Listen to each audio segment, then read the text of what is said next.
O azúcar, sí que o azúcar andaba, pero o azúcar xo xa ainda era rapaz.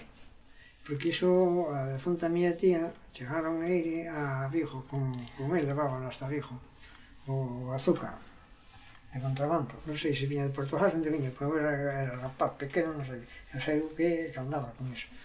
O café, que rico era, non había todo Dios que Dios e cal, porque era o mellor. Aquilo sí que era tomar un café daqueles, como cheiraba, pasabas polo camiño e xa sabían onde se estaba a facer o café e onde non. Recordar cando foi do meu primo, cando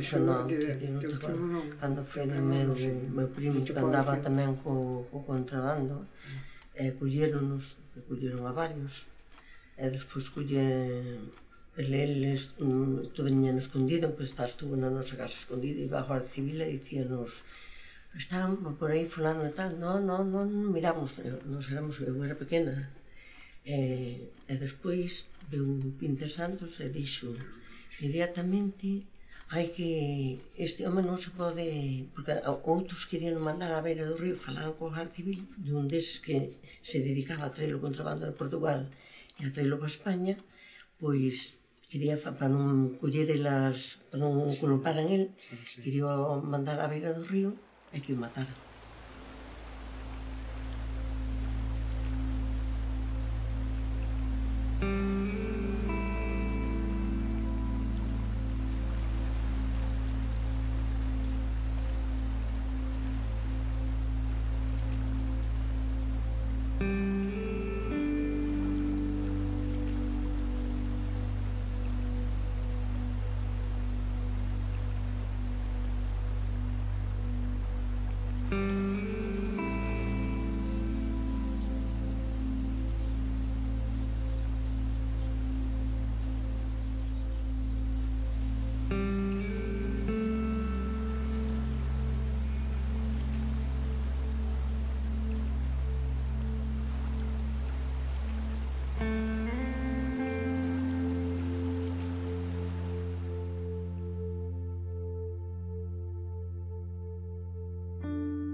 Con 18 anos, cando empecé a andar e a levar un paquetiño de café para un sitio, para outro, para poder ganar para os vicios.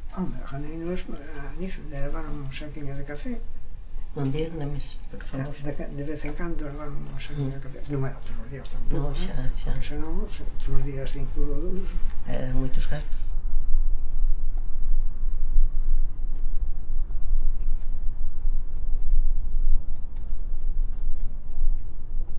Ir ao cine, contigo xa nunca fun ao cine, me parece. Por non pagaste tampouco, pero xa nunca fun ao cine contigo. Pero tiña que traballar na tasca, porque había unha tasca que vendía en viño, e tiña que traballar na tasca hasta as 10 da noite, ao domingo, para darme 5 pesetas para ir ao cine. Se non había 5 pesetas. Pero ti ainda tiñas 5 pesetas, que eu non as tiña. Que duro era. Era duro. O que pasa, menos mal que... O que pasa que en todo o duro que era, ainda non se pasaba tan mal. Pasámoslo ben aí. Non se pasaba mal, pero era o que pasaba. Para chegar aquí onde chegamos. Iso dijo.